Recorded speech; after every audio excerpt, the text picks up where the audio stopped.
The 2019 wet season continues across Trinidad and Tobago. At this time of the year, we tend to see tropical waves passing by and also tend to get visits from the ITCZ. And the Meteorological Service has put out an adverse weather alert at yellow level. We are expecting a tropical wave as well as the ITCZ to pay us a visit as we go through Friday. Now, the adverse weather alert is especially for Trinidad and along the eastern coastlines in particular. Could be seeing street flooding and some of those showers that could turn heavy. There's also some gusty winds above 50 kilometers per hour is expected. And offshore, looking at choppy seas with waves over 2.5 meters.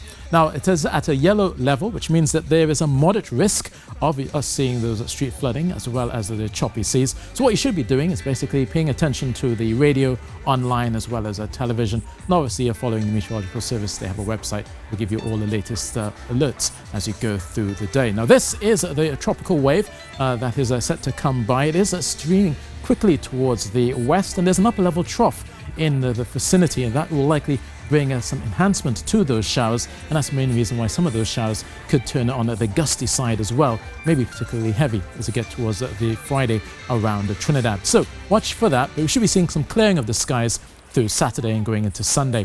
So for Trinidad and Tobago tonight, look for increasing cloudiness around Tobago as you go through Roxborough, into Tobuku and Canaan. Possibility of some showers that could turn thundery as you go through the morning and up towards, particularly in the afternoon, around those southern areas of Tobago. For Trinidad, look for the clouds to build from the east through tonight, after midnight in particular.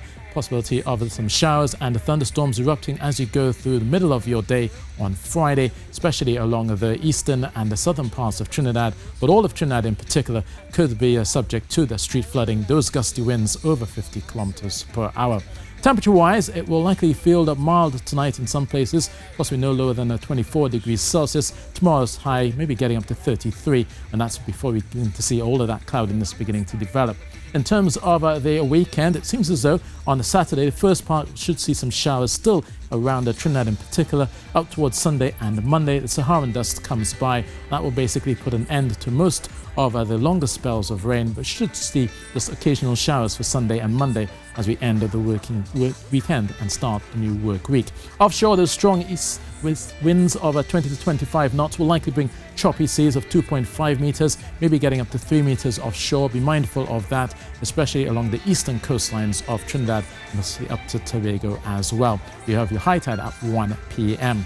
Now, of course, in the Eastern Caribbean, they will also begin to see some of that activity, but more so for the southern Windward Islands, not so much so up towards the north, up towards the Greater Antilles. It's still mostly settled, and that's how it should stay for Santo Domingo. Sunny at 32 degrees Celsius, down towards Havana, brisk showers, 1 or 2 could turn thundery. For the Eastern Caribbean, we start with the sunshine across the Leeward Islands. As you get further to the south, watch out for a bit more cloudiness around Grenada and some thunder showers likely around Georgetown, possibly no higher than 28 degrees Celsius as they go through Friday. But for Trinidad, it is an adverse weather alert at yellow level, which we will see some showers, gusty thunderstorms, possibility of street or flash flooding, as well as some gusty seas, especially along those eastern coastlines. So take care.